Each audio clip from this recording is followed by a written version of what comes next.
Hi guys, எல்லாருக்கும் வணக்கம் guys. இந்த வீடியோவில் நம்ம என்ன பார்க்க போகிறோன்னா, நம்ம ஜெயிச்சிட்டோம் மாறா அப்படின்னு சொல்கிற மாதிரி தாங்க. ஐசிசி சாம்பியன் ட்ராஃபி 2025 நியூசிலாண்டிய அணியை அபாரமாக இந்திய அணி வீழ்த்தி கோப்பையை தூக்கிட்டாங்க. தோல்விக்கு அப்புறம் என்னங்க இந்திய அணி இப்படி விளையாடுறாங்க, பார்க்கவே ரொம்ப பயமாக இருக்குது, எங்கள் தோல்விக்கு இதுதான் காரணம் அப்படி இப்படின்னு சொல்லிட்டு நியூசிலாந்து அணியின் கேப்டனான மிச்சல் சாந்தனர் பார்த்தீங்கன்னா ரொம்பவே ஒரு புலம்பி பேசியிருக்காருன்னு சொல்லலாம், கண் கலங்கி பேசியிருக்காருன்னு சொல்லலாங்க. பத்திரிக்கையில் சந்திப்பில் அவர் என்ன பேசினார், ஏது பேசினார் சொல்லிட்டு வீடியோவில் டீட்டெயில்டாக பார்க்கலாம். அதுக்கு முன்னே நீங்கள் நம்ம சேனலுக்கு புதுசாக வந்திருந்தீங்கன்னா ஒரே ஒரு சப்ஸ்கிரைப் மட்டும் பண்ணிவிட்டு வாங்க, வீடியோக்குள்ளே போகலாம். ஆமாங்க, மிச்சல் சாந்தனர் அவர் என்ன சொன்னார்னு கேட்டிங்கன்னா, எனக்கு எப்படி தோற்றுதுன்னே தெரியலங்க, நாங்கள் ஜெயிக்கணும் வந்தோம். கண்டிப்பாக இந்திய அணி உண்மையாக ஒரு வலுவான அணியாக நான் ஒத்துக்கிறேன். இந்த டோர்னமெண்ட்டில் என்ன மாதிரி விளையாடி இருக்காங்க, என்னோட வாழ்த்துக்கள் நான் தெரிவிச்சுக்கிறேன். நான் சீக்கிரமாக விக்கெட் எடுத்துருக்கணும், ஓப்பனிங் பேரை நாங்கள் பிரிச்சுருந்தா கண்டிப்பாக இன்னும் ரொம்ப குரூஷியலாக போயிருக்கும் மேட்ச்சு. ரோஹித் சர்மா, சுஷ்மன் கில் ஓப்பனிங் நல்லா பண்ணாங்க.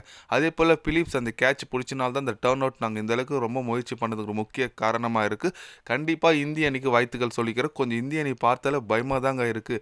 ஏன்னா நாங்கள் இல்லை, எந்த டீம் வந்தாலும் ஃபைனலில் கண்டிப்பாக தோற்றுருப்பாங்க போல இருக்குது. ஏன்னா டாஸே ஜெயிக்காமல் இந்த டோர்னமெண்ட் ஜெயிச்சிருக்காங்க அப்படின்னு சொல்லும்போது ரொம்ப ஒரு அற்புதமான ஒரு கேப்டன்ஷிப் சொல்லாங்க ரோஹித் சர்மா. நான் இந்திய அணிக்கு வாழ்த்துக்கள் சொல்லிக்கிறேன். எங்களோட கனவு இப்போ போயிடுச்சுன்னு நினைக்கிறேன். இருந்தாலும் அவங்க அடுத்த ஐசிசி ட்ராஃபியில் கம்பேக் கொடுத்தே ஆக வேண்டும் அப்படின்னு சொல்லிட்டு மிச்சல் சாந்தனர் பார்த்தீங்கன்னா ரொம்ப ஒரு மனம் உடைந்து பேசியிருக்காருன்னே சொல்லலாங்க. ஆமாங்க, என்ன மாதிரி ஒரு பெர்ஃபார்மன்ஸ் ஃபீல்டிங்கில் கொடுத்தாங்க தெரியுமாங்க நியூசிலாண்டு. எப்பா அந்த பிலிப்ஸு மனுஷனாக ஒருனாப்பா ஒரு அப்படி டை ஆச்சு பிடிக்கிறாரு கேட்சு, கில்லு கேட்சை.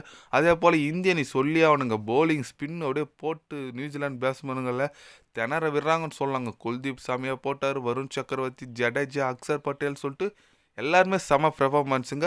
அதை விட பேட்டிங் சைடு வந்தால் நம்ம ரோஹித் சர்மா இதுமாரி ஆடியே பார்த்தது இல்லைங்க. வழக்கமாக அது ரெடி ஆடுவார், 20, 30, 40 ரன் அடிச்சுட்டு போயிட்டே இருப்பார். இன்றைக்கின்னு பார்த்தா கேப்டன்ஸ் நாக்கு மாதிரி 76 ரன் பொறுமையாக ஆடினாருங்க. ஸ்டார்டிங் கொஞ்சம் அடித்தார், அப்புறம் பொறுமையாக ஆடினார். பேட்டிங்லாம் கூட எங்கே ரச்சின் ரவீந்திரா, டேனியல் மிச்சல்லாம் எங்கே 100 அடிச்சு விடுவாங்கன்னு சொல்லிட்டு கெயின் வில்லியம்ஸ் எல்லாம் கொஞ்சம் பயந்தான், யாருமே விளையாடல. அந்தளவுக்கு சரியான ஒரு பவுலிங் இந்திய அணி போட்டாங்கன்னு சொல்லலாம். பரவாயில்லைங்க, இந்திய அணி கோப்பை வென்றுச்சிங்க. சாம்பியன் ட்ராஃபி தொடர்ந்து 3 ஃபைனல் போயிருக்காங்க. 3 ஃபைனலில் 2 ஃபைனல் ஜெயிச்சிருக்காங்க. ஒரு ஃபைனல் மட்டும் லாஸ்ட் டைம் பாகிஸ்தான்கிட்ட தோத்தாங்க. அதனால் சாம்பியன் ட்ராஃபி இந்திய அணி எப்படி சொல்லுது, ஐசிசி ட்ராஃபினாவே இதுக்கு மேலே நாங்கள் தான் சொல்கிற மாதிரி T20 வேர்ல்டு கப் அடித்தாங்க.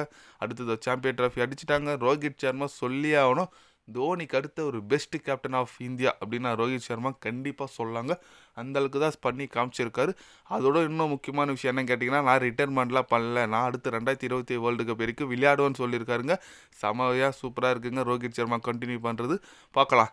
நீங்கள் சொல்லுங்கள், நம்ம இந்திய அணி சாம்பியன் ட்ராஃபி வின் பண்ணியிருக்காங்க. மறக்காம கமல் அவங்களுக்கு கொஞ்சம் வாய்த்து ஒன்று சொல்லிட்டு போங்க. இது போன்ற ஸ்போர்ட்ஸ் யூஸை தெரிஞ்சுக்கணுன்னா சேனலை சப்ஸ்கிரைப் லைக் ஒன்று பண்ணிக்கோங்க. கண்டிப்பாக கிரிக்கெட் பற்றி day by day channel update வரும். மறக்காமல் சப்ஸ்கிரைப் மட்டும் கொஞ்சம் பண்ணி வச்சுக்கோங்க. நன்றி, வணக்கம்.